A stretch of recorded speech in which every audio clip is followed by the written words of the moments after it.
akhirati hasanah wa qina adzabannar. Amin. Bapak sekalian yang dimuliakan Allah Subhanahu wa taala.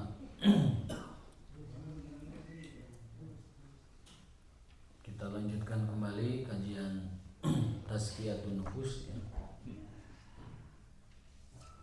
Wa tarbiyatuha kama yuqarriruhu ulama'us salaf. Jadi Tazkiyatun Nufus itu adalah metode atau cara atau upaya bagaimana kita membersihkan dan menata hati kita. Tazkiyatun Nufus itu adalah ilmu atau thariqah atau cara bagaimana kita membersihkan lalu kemudian menata hati kita. Karena ada pepatah Arab, al-qalbu sayyidul abdan atau al-qalbu sayyidul badan. Hati itu adalah sayyidnya atau pemimpinnya badan. Jadi kalau hatinya benar, badan itu benar. Kalau hatinya tidak benar, badan itu atau diri itu tidak akan benar. Di dalam hadis Nabi SAW bersabda, ala inna fil jasadi mudghatan. Ketahuilah dalam diri kamu itu ada segumpal darah, mudghah, segumpal darah. Idza saluhat, kalau segumpal darah itu baik, saluha sairu jasadih, maka seluruh jasad kita itu baik. Wa idza fasadat, apabila segumpal darah itu buruk, rusak, fasada sairu jasadi, maka jasad lain juga rusak. Jadi itulah mengapa pentingnya kita berupaya, bukan sudah, tapi berupaya, berusaha sebisa mungkin bagaimana kita, yang pertama adalah membersihkan, yang kedua adalah menata. Ya, kalau kita lihat teorinya Imam Ghazali dalam perbaikan diri itu kan 3 ya. Yang pertama itu adalah takhalli. Takhalli dulu, melepaskan dulu apa-apa yang buruk pada diri kita.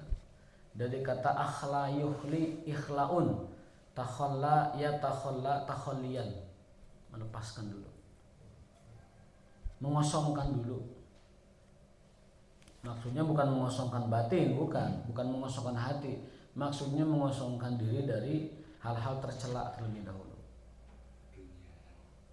Segala macam yang sekiranya syawaibul qulub, apa noda-noda atau tempelan-tempelan di hati itu ditakhalli dulu. Ini thariqahnya Imam Ghazali. Setelah kita bertakhalli, melepas dengki, melepas takabur, melepas iri, melepas hubbu dunia yang berlebihan, melepas mahabbatu ghairillah, melepas apa al-khumul wal kasalu, melepas kemalasan, melepas ketidakpatuhan, itu dulu tuh bersih. Baru setelah takhalli, yang kedua adalah tahalli. Tahalli itu adalah mulai memasukkan nilai-nilai yang baru, mulai menggantikan yang tadi kita takhallikan itu dengan amal-amal hati yang baik. Takaburnya diganti dengan tawadhu, karena Allah dalam sebuah hadis sebutkan, man tawadhu'a lillahi rafa'ahu. Barang siapa yang tawadhu kepada Allah, Allah akan angkat derajatnya. Tawadhu, dari arti tawadhu turun juga kesederhanaan. Kesederhanaan dalam segala hal, dalam sikap, dalam memperlakukan dunia, dalam bergaul dengan orang lain, itu kesederhanaan. Itu turunan dari ketawaduan.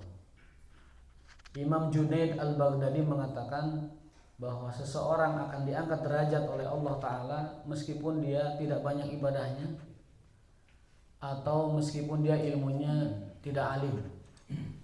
Yang pertama adalah kesabaran, sikap sabar. Yang kedua adalah kesederhanaan, atau ketawaduan. Yang ketiga adalah akhlakul karimah. Yang keempat adalah kasratus sedekah, banyak bersedekah. Itu 4 sikap manusia meskipun dengan sedikit ibadah dan sedikit ilmu dapat mengangkat derajatnya di sisi Allah dan juga di sisi manusia yang lain. Jiwa yang sabar, hati yang tawadhu, akhlak yang karimah, yang baik, dan sikap dermawan. Itu yang akan mengangkat derajat kita meskipun ilmu dan amal kita tidak banyak. Sebagaimana disampaikan oleh Al-Imam Junaid Al-Baghdadi rahimahullah ta'ala. Nah, jadi kalau kita ingin mendapatkan pribadi yang baik, yang lebih baik, atau dalam bahasa agamanya itu adalah menempuh tazkiyatun nufus yang merupakan perintah Allah, ya. Tazkiyatun nufus itu perintah Allah. Kenapa? Karena ternyata para rasul diutus ke umat manusia, tujuannya itu yang kedua adalah tazkiyatun nufus. Yang pertama menyampaikan ayat suci, yatlu alaihim ayatihi. Yang kedua adalah wa yuzakihim, yaitu mensucikan jiwa. Yang pertama adalah dari noda-noda kemusyrikan tentunya, yang pertama. Yang kedua adalah noda kemaksiatan atau akhlak yang sayyi'ah, akhlak yang buruk. Ya, itu perintah Allah tazkiyatun nufus, karena Rasul diutus untuk itu. Berarti manusia dituntut untuk membersihkan hatinya dan kemudian menata hatinya. Untuk proses membersihkan hati dan menatanya kembali menjadi baik, sebagaimana Allah titipkan dulu hati kepada kita, yaitu ilaman atallah biqalbin salim. Karena manusia dulunya adalah hatinya bersih, hatinya bertauhid. Di alam rahim kita bertauhid fitrah. Dalam Al-Quran disebutkan alastu birabbikum qalu bala syahidna. Kita sudah berikrar di hadapan Allah bahwa kita ini bertauhid, hati kita ini bersih asal muasalnya. Kemudian lahir ke dunia juga di atas fitrah. Allah dalam Riyadhus Shalihin, hadis Riyadhus Shalihin disebutkan, inni khalaqtu ibadi hunafa'a. Sungguh aku telah menciptakan hambaku hunafa'a, hanif. Apa hanif itu? Lurus. Aku ciptakan manusia dalam keadaan hanif, yang oleh Al-Quran disebut dengan qalbun salim, hati yang salim, yang bersih, yang selamat. Fajtalathumu syaitan. Tapi hati yang asal muasalnya Allah ciptakan bersih ini untuk kita ini, ijtalathumu syaitan. Apa ijtalat itu? Digusur, ditarik-tarik oleh syaitan. Maka tergelincirlah ini manusia. Tergelincir manusia. Jadi kita diciptakan dengan fitrah tauhid, lalu dilahirkan dengan hanif, kemudian dibekali dengan qalbun salim. Tetapi setelah itu manusia banyak yang menceng. Mencengnya itu bisa dengan yang paling besarnya adalah kemusyrikan, yang paling kebanyakannya adalah kemaksiatan. Maka hati itu yang tadinya diamanatkan kepada kita itu sebagai hati yang bersih, mulai dipenuhi dengan noda-noda yang hitam. Apa penyebab noda hitam di dalam hati kita itu? Dosa. Dalam sebuah hadis, al-mu'min idza adnaba dzanban, seorang muslim, seorang mukmin apabila melakukan dzanban, sebuah dosa, kedurhakaan, kemaksiatan, kutibat lahu nuqtah sauda,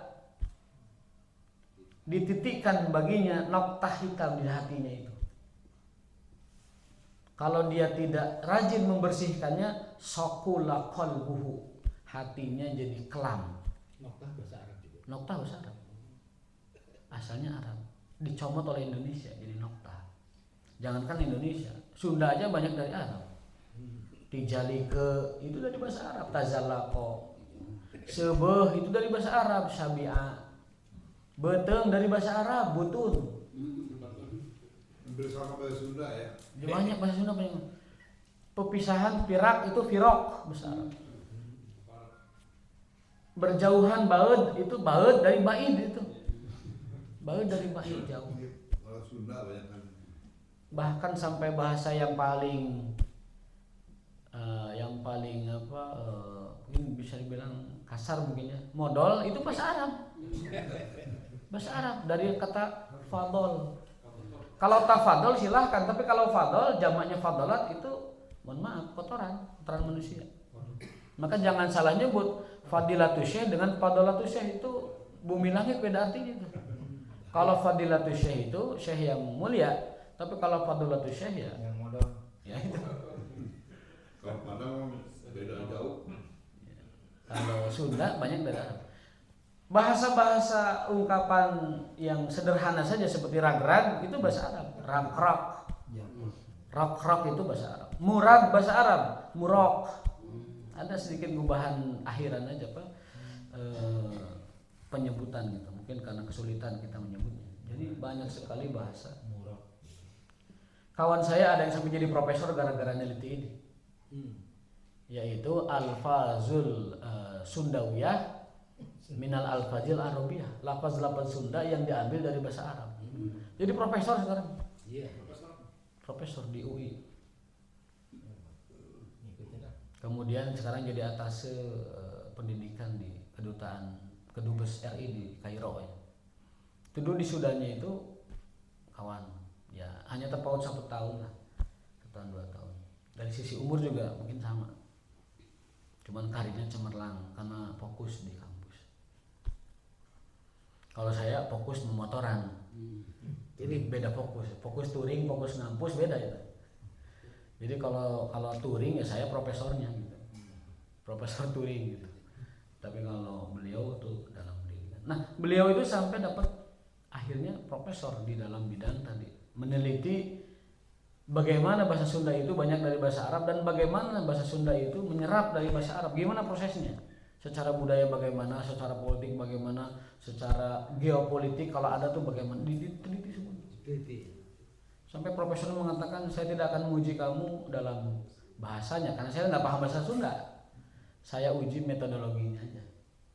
Nah, gitu. Jadi bahasa Sunda membawa berkah juga bagi seseorang itu. Jadi sampai profesor, sampai punya jabatan penting. Linguistik. Nah, jadi tahali yang kedua itu adalah memasukkan nilai baru, memasukkan hati itu. Karena pada mulanya hati itu adalah tauhid, lahir dalam keadaan fitrah, kemudian Allah bekali dengan kehanifan, lalu dia menjadi qalbun salim kan. Kemudian setan menarik-narik. Fajtalathum syaitan, setan mempengaruhi dia.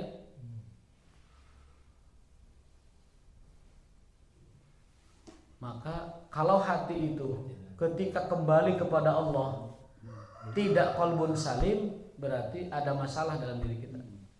Harusnya hati itu kembali dalam keadaan qalbun salim, sebagaimana awal mulanya Allah ciptakan.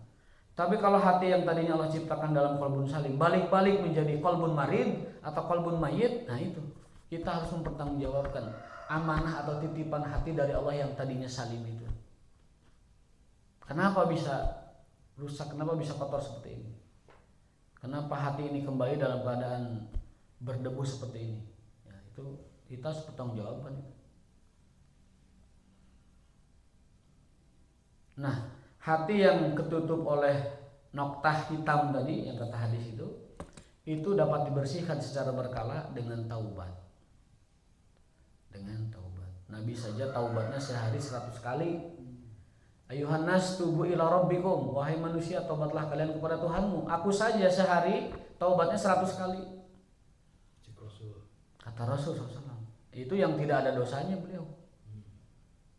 Mencontohkannya begitu. Apalagi kita yang bolokot ke dosa. Orang mah tiap detik lagi dosa. Maka kata Imam Ghazali, nanti mah ibadah yang paling afdol teh tidur di rumah. Ibadah yang paling abdol kelak di akhir zaman tidur di rumah. Kenapa? Kalau keluar rumah 10 menit keluar rumah dosa melulu malah tapi dosa. Tapi bukan artinya juga cinukul di imah, bukan arti juga malas-malasan di rumah, bukan. Itu saking gentingnya situasi bahwa keluar rumah itu fitnah sudah ada 10 meter 10 langkah 10 menit dari rumahnya itu. Maka diam di rumah, keluar untuk hanya aktivitas yang darurat, mencari nafkah, lalu berangkat ke masjid dan lain sebagainya yang penting, yang darurat, yang diperlukan. Maka selain itu dikhawatirkan potensi dosa itu. Nah, dari sekian dosa itu ada dosa yang paling penting kita urusin, dosa-dosa batiniah. Ada dosa lahir, ada dosa batin. Ada dosa a'malul qalbi, ada dosa a'malul jawari.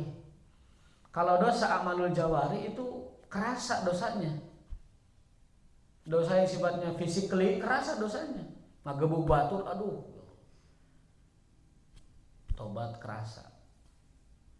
Kemudian makan sesuatu yang diharamkan, minum sesuatu yang diharamkan, kerasa dosanya. Aduh, makan haram saya ini. Tapi kalau dosa batinnya, dosa-dosa asamul qulub, dosa-dosa hati itu nggak kerasa.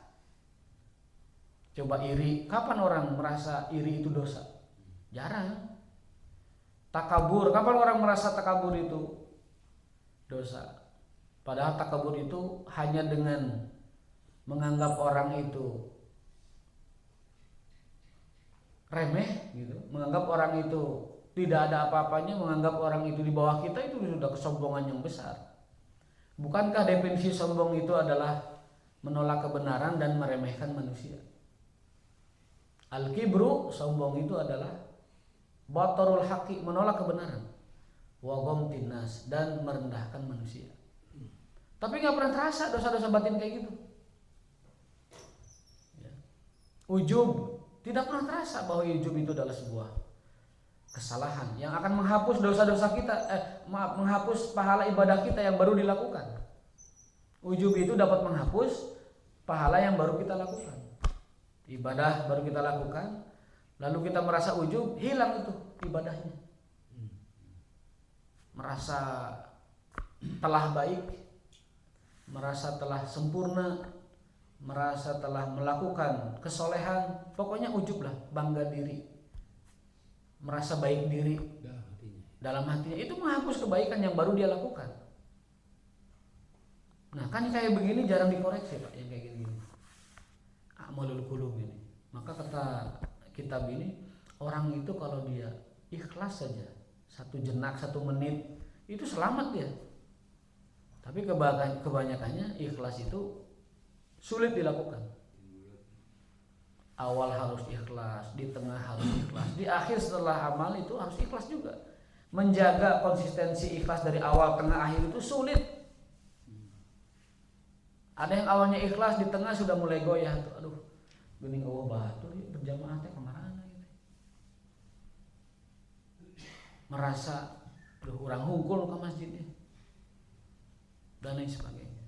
Atau ketika di sop depan, suatu hari ditentukan qadarullah dia di sop kedua merasa aduh kumaha ya saya di sop 2.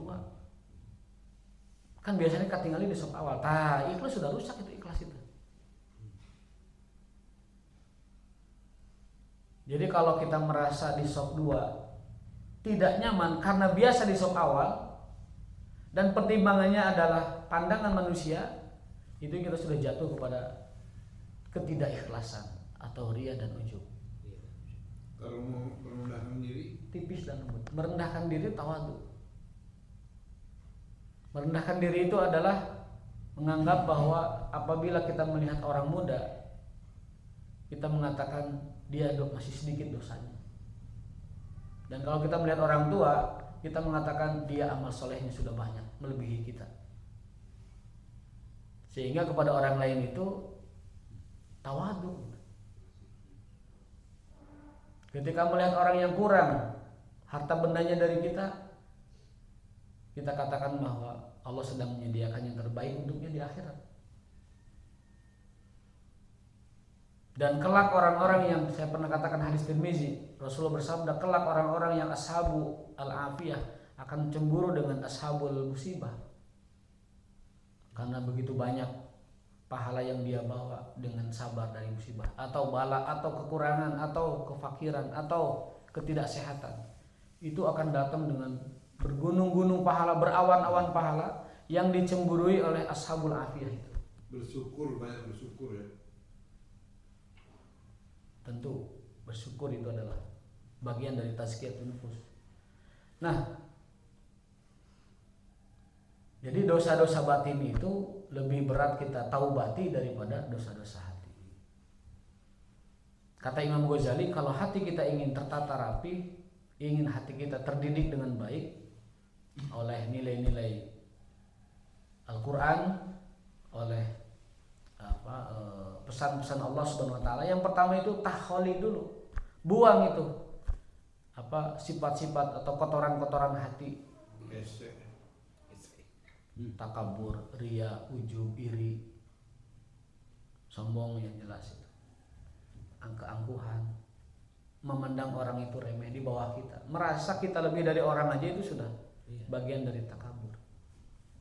Bangunin orang aja nggak boleh. Termasuk itu. Gunjing. Itu ada kisah, tapi ini dari ahli hikmah ya. Itu iblis itu konon pernah ingin taubat. Iblis itu pernah ingin taubat. Ini cerita ahli hikmah ya, bukan cerita di dalam Quran atau hadis.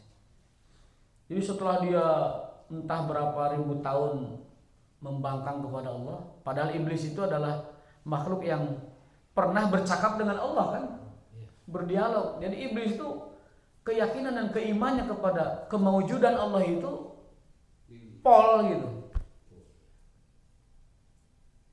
Kan kalau derajat keyakinan itu dalam surat At-Takasur ada 3 kan ya. Ada ilmu yakin, ada ainul yakin, ada hakul yakin. Itu urutannya begitu. Yang pertama ilmu yakin. Yakin karena kita dikasih tahu, itu ilmu yakin. Misalkan di Mekah ada Ka'bah, kata orang-orang kan, kita yakin. Nah, keyakinan itu namanya ilmu yakin.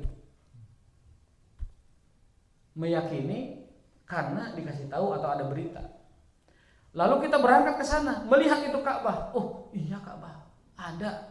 Nah, itu ainul yakin. Sudah keyakinan antarikil musyahadah wal muayyanah. Itu sudah yakinul musyahadah, yakinul ain atau ainul yakin. Lalu kita menghampiri, bertawaf di sekelilingnya, kemudian menyentuh dan mencium Hajar Aswad. Nah, itu hakul yakin. Kerasa itu.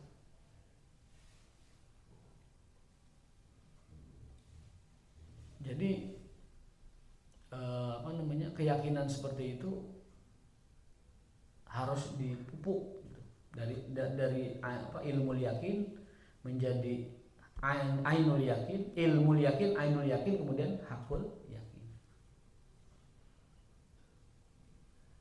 Nah, orang-orang yang melakukan upaya takholi, membuang sifat-sifat seperti itu ya, itu akan berhasil menuju tahap berikutnya, yaitu tahalli. Ini saling bersambung memang ini kajian tazkiyatun nufus ini. Kalau sudah tahalli ya, memasukkan nilai-nilai baru yang baik tadi, kemudian yang terakhirnya adalah tajalli. Tajalli itu adalah merasakan kehadiran Allah, dan kita terus merasa muraqabatullah, merasa terus dipantau, dipandang oleh Allah Subhanahu wa taala. Kalau seseorang sudah merasa dipantau dan dipandang oleh Allah Subhanahu wa taala, bagaimana mungkin dia melakukan dosa? Kalau keyakinannya sudah mantap bahwa Allah menetap dia, memandang dia, memperhatikan dia, terus beratensi kepada dia, mana mungkin hati ini bisa berbuat dosa di hadapannya, baik terbuka ataupun tersembunyi. Konon kata para ulama, dosa-dosa tersembunyi itulah yang menyebabkan orang itu matinya su'ul khotimah. Kadang-kadang lupa. Maka diingatkan terus. Inilah upaya kita untuk membersihkan dan menata hati kita dengan cara seperti mengingatkan terus. Nah, kembali ke tadi kisah iblis yang kelupaan tadi ya. Iblis itu hampir taubat. Dia sudah sudah berdialog dengan Allah, sudah deal-dealan dengan Allah. Nah, beliau kan, Ya, beliau kan iblis. beliau dia ya. Salah ucap dia tadi. Dia sudah deal-dealan sama Allah, sudah bercakap-cakap dengan Allah. Nah, konon kabarnya iblis itu mau taubat. Kata Allah, taubatmu keterima. Tapi syaratnya satu. Kau hormati Adam. Balik lagi, oh enggak kalau itu mah. Enggak mau kalau itu mah. Jadi iblis itu dosa terbesar dia itu adalah tidak tawadu. Dan merasa besar terus, merasa lebih dari Adam. Yang pertama adalah ya Allah atau piraku namanya. Anu tinu api kudu sujud kanu tanah. Piraku dulu tuh alasan pertamanya itu. Asjudu liman khalaqta tinan, ya Allah, aduh. Piraku. Yang benar saja ya Allah. Saya harus sujud kepada. Asjudu itu istifhamiyah. Apakah aku harus sujud kepada yang kau ciptakan dari tanah? Yang kedua adalah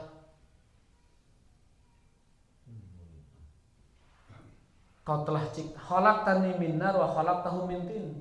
Sudah mulai itu statement-statement yang ngarahnya ke sana. Ngulang-ngulang, kau telah ciptakan aku dari api dan kau ciptakan Adam dari tanah. Ngulang-ngulang ya. Puncaknya adalah ana khairu minhu.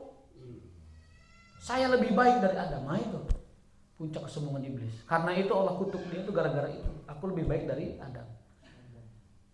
Nah, ketika iblis mau taubat, Allah terima. Dosa apapun kamu ribuan tahun, aku terima taubatmu.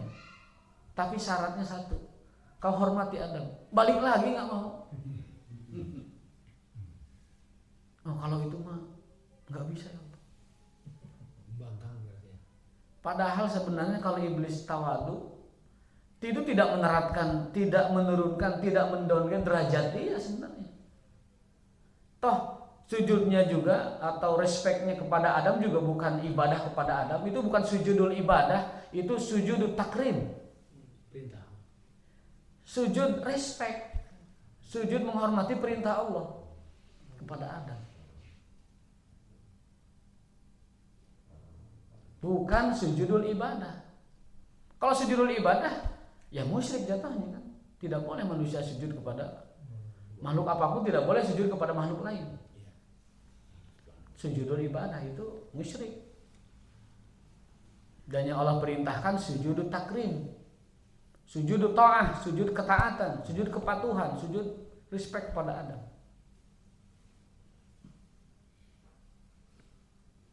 Nah, itu juga ada sir, ada rahasia. Kenapa Adam itu dipilih oleh Allah untuk menjadi khalifahnya? Adam dipilih oleh Allah menjadi khalifahnya adalah karena Adam lebih berilmu daripada makhluk lain. Karena ilmunya Adam dipilih menjadi khalifatullah fil ardi. Bukan karena hartanya, bukan karena kedudukannya, bukan karena dia satu-satunya, bukan karena manusianya, tetapi karena ilmunya.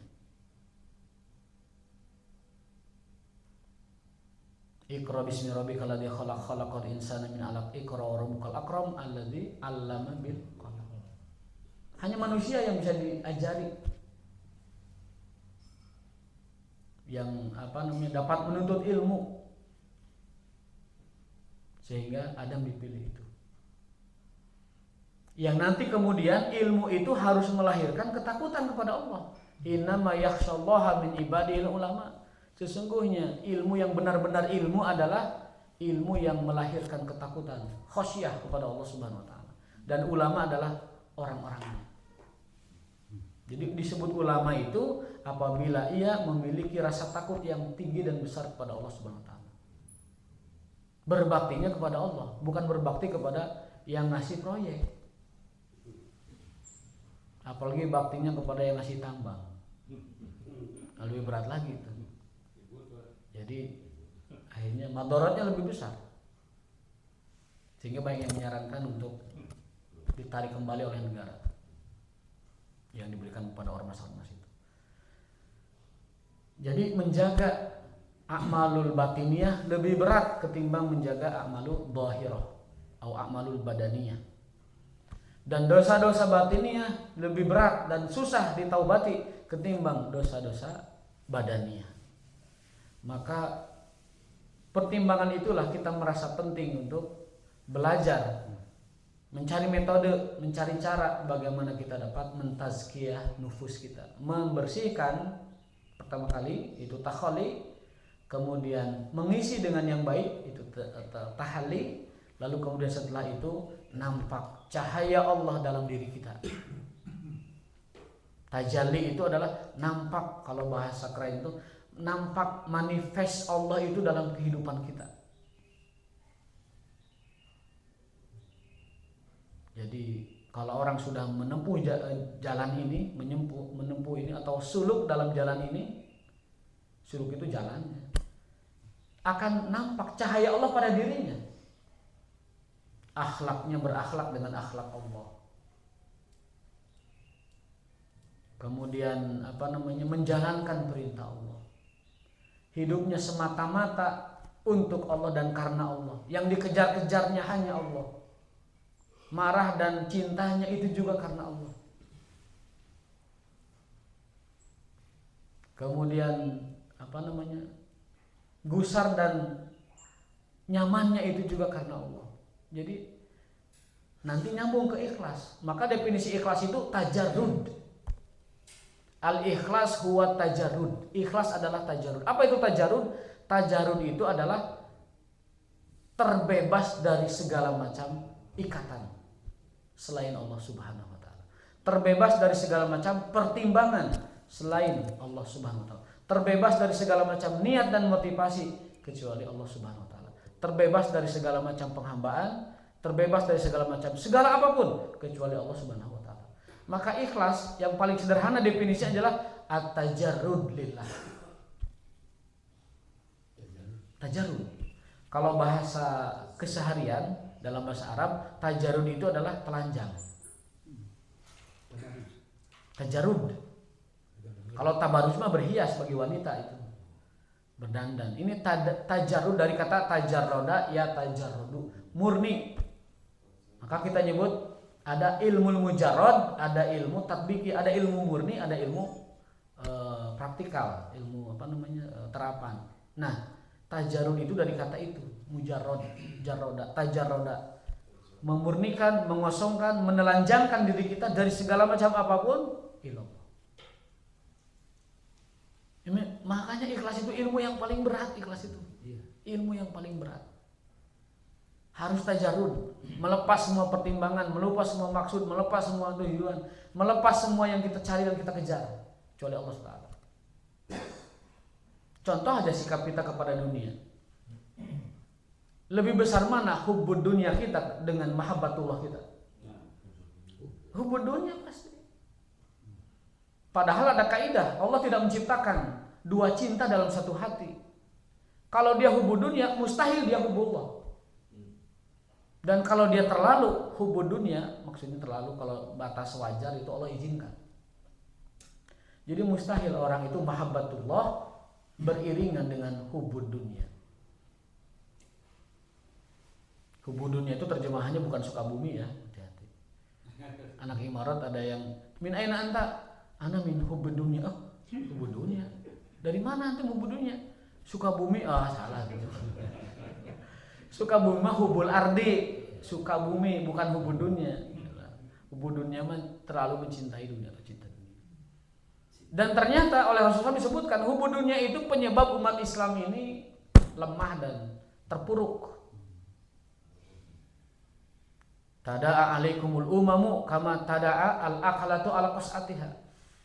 Sungguh nanti umatku akan menjadi gerogotan, rebutan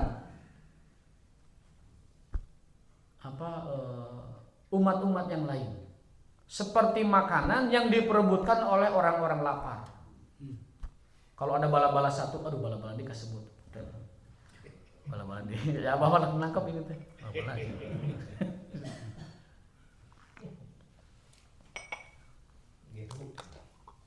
5 orang lapar, bala-bala satu. Orang yang laparnya ini orang rakus dan bandit-bandit semua. Gimana kira-kira? Oh, cabik-cabik gitu bala-bala ini.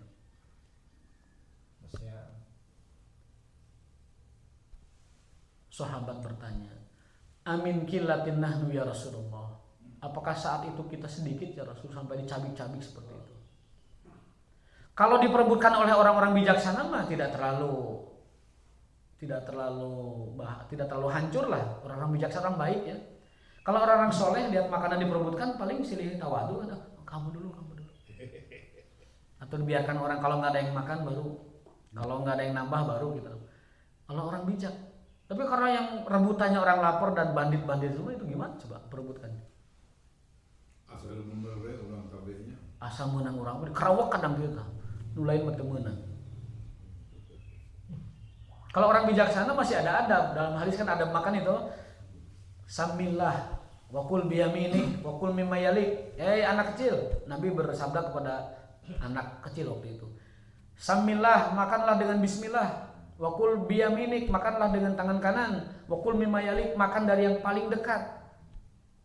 Jangan saat makan jangkau yang paling jauh dulu. Yang paling jauh dijangkau. Nah, itu keliru. Adabnya makan kata Rasul, baca bismillah, makan dengan tangan kanan dan makan yang paling dekat dengan kita. Kalau orang bijaksana begitu adab makan. Tapi kalau orangnya bandit dan orang lapar itu hancur-hancuran itu makan di tengah. Nah, kata Nabi, kalian nanti umatku nanti akan menjadi seperti makanan diperebutkan oleh bandit-bandit yang lapar. Seperti hidangan. Apakah kita sedikit ya Rasul sampai tidak bisa melawan? Sedikit apa kita? Karena bal antum kasir, justru kalian banyak saat itu. Bal antum kasir, kalian banyak saat itu. Lakinnakum gusaun, tapi banyaknya teh buih. Budah itu Pak kalau di laut, jangankan menggeser perahu, ada kayu saja kecil, buih mah nggak bisa menggerakin. Yang bisa ngegerakin itu apa? Ombak atau gelombang baru ya dihempas. Jangankan kapal kecil, kapal gede aja oleh ombak gelombang mah dihempas itu. Hancur itu tembok-tembok laut juga kalau sama ombak atau apa gelombang. Tapi kalau buih, cocolek simpan aja di tancap di pantai buih ya, itu nggak akan menggeser. Anak kecil aja kena buih mah nggak geser. Nah itu kata Nabi. Lalu sahabat bertanya, emang kenapa ya Rasul bisa begitu? Hubbud dunya wa karahiyatul maut. Kalian terlalu mencintai dunia dan takut dengan kematian. Takut kematian artinya tidak mau jihad. Kalian tidak mau berjuang, takut mati. Mau berjuang, takut mati. Mau berjihad, takut mati. Padahal mati adalah sebuah keniscayaan. Mau kapan, mau bagaimana itu mati percaya. Kata Abu Darda dalam syairnya, ya nafsu, wahai jiwa, in lam tuqtali tamuti. Kalau kamu tidak mati di medan juang, kamu juga akan mati di tempat lain. In lam tuqtali tamuti. Wala ubali ala ayjamin kana lillahi masrai. Dan aku tidak peduli dimanapun dan bagaimanapun aku mati, ala jambin kana fillahi masrai. Asalkan itu di jalan Allah. Ini sahabat Abu Darda dalam syairnya. Jadi dia memacu jiwanya. Kamu jangan takut berjuang, karena kalaupun tidak kamu mati di jalan ini, kamu akan mati di jalan lain. Maka kata dia, sejak itu aku tidak peduli kapan dan dimanapun, bagaimanapun aku mati, yang penting itu fillahi masrai, di jalan Allah matinya. Dalam kebaikan secara umumnya, dalam kebaikan. Meninggal saat zikir itu kebaikan, meninggal saat menolong orang, meninggal saat sedekah, meninggal saat memikirkan umat, meninggal saat baca Quran, saat zikir itu semuanya filah. Yang paling tingginya adalah fillah itu meninggal dalam berjuang di jalan Allah Subhanahu wa taala. Nah, jadi kalau kita sudah sukses tahalli lalu tajalli, akan nampak cahaya Allah dalam diri kita. Imannya akan nampak. Tunduknya akan nampak, tawaduknya akan nampak kepada Allah Subhanahu wa taala. Kalau tidak seperti itu, ya kita mau cari cara apa lagi untuk menempuh jalan itu. Jadi harus seimbang antara tazkiyatun nufus dengan ibadah. Ada orang yang ibadahnya banyak tapi tidak berupaya tazkiyatun nufus, akhirnya kering, garing ibadahnya. Hanya gerakan-gerakan kosong. Hanya aktivitas-aktivitas ritus saja. Sementara tazkiyahnya garing dan kering. Akhirnya beragamanya tidak indah. Tidak halus, tidak lembut. Khawarij itu kan dicela karena ibadah teh nu ngelehkeun Pak Khawarij. Tapi mereka tidak punya tazkiyatun nufus. Ra'fah, sayang, rahmah, cinta kasih kepada orang beriman itu enggak ada. Padahal Nabi dalam Al-Qur'an disebutkan kepada orang-orang beriman itu adalah Raufun Rahim. Laqad ja'akum rasulun min anfusikum azizun 'alaihi ma anittum harisun 'alaikum bil mu'minina raufun rahim. Orang-orang beriman itu harus rauf dan rahim kepada yang lain. Surat itu. Al-Qur'an atau ayat terakhir itu. Orang beriman itu kepada orang beriman lain, apapun level dan jenjangnya, baik dia penguasa ataupun rakyat biasa, baik dia pengusaha ataupun rakyat jelata, harus memiliki raufun rahim ini. Dan Rasul adalah contoh terbaiknya. Maka Rasul itu oleh orang yang paling miskin dan oleh orang yang paling kaya bisa jadi teladan. Raufun rahim. Melihat orang itu harus dengan mata itu, mata rauf dan mata rahim. Baru itu beragama jadi seperti Rasul SAW. Seperti dalam arti bukan sama, artinya seperti itu adalah di jalan, di jalurnya Rasul SAW. Khawarij itu adalah contoh paling nyata bagaimana orang itu fokus pada aspek ibadah tapi dia menanggalkan tazkiyatun nufus. Dia kafirkan seluruh umat Islam kecuali kelompoknya. Dia bunuhin orang yang menghalangi jalannya. Bahkan dia membunuh menantunya Rasul Ali bin Abi Thalib. Khulafaur Rasyidin dijamin surga. Disebut sebagai muqarrabun Rasul SAW. Dibunuhnya, dengan takbir lagi bunuhnya.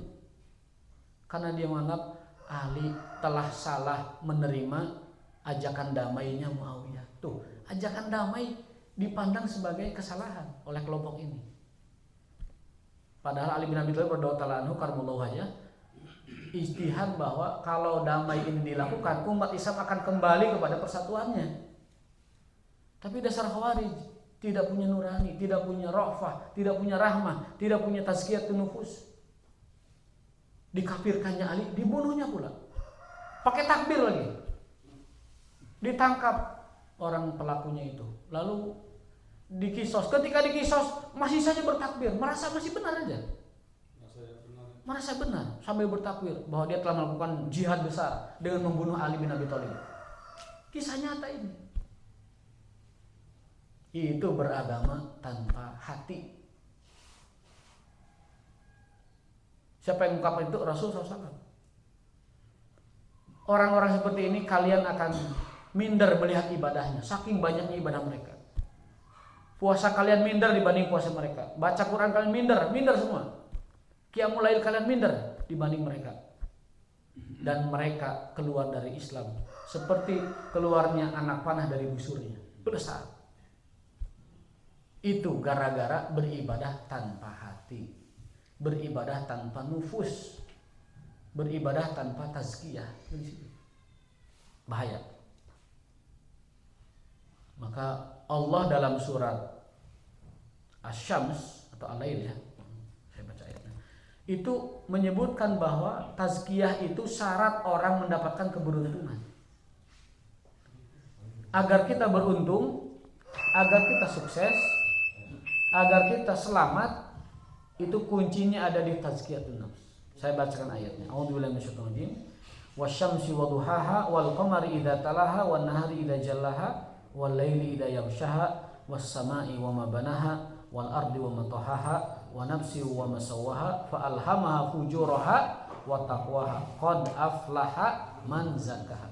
Jadi Allah setelah bersumpah dengan 11 makhluknya, Allah bersumpah dengan matahari dan cahaya terangnya, Allah bersumpah dengan bulan dan bulan itu datang setelah matahari, Allah bersumpah dengan siang dengan terangnya, Allah bersumpah dengan malam dengan gelapnya, Allah bersumpah dengan langit, dan seterusnya sampai telah bersumpah dengan 11 sumpahnya itu qasamnya. Lalu jawabul qasamnya apa? Allah menegaskan, sungguh beruntung orang yang mensucikan jiwanya. Sungguh beruntung orang yang mensucikan jiwanya. Qad aflaha man zakkaha. Zakka itu adalah akar kata dari tazkiyah. Zakka yuzaki tazkiyatan. Bukan. Zakat itu hanya apa? Bentukan kata, mustaq dalam bahasa Arab, bentukan kata dari kata zakat. Maka zakat maknanya adalah mensucikan harta. Zakat itu artinya mensucikan harta dengan cara dikeluarkan kewajibannya 2,5% dari nisabnya dan haulnya. Gitu.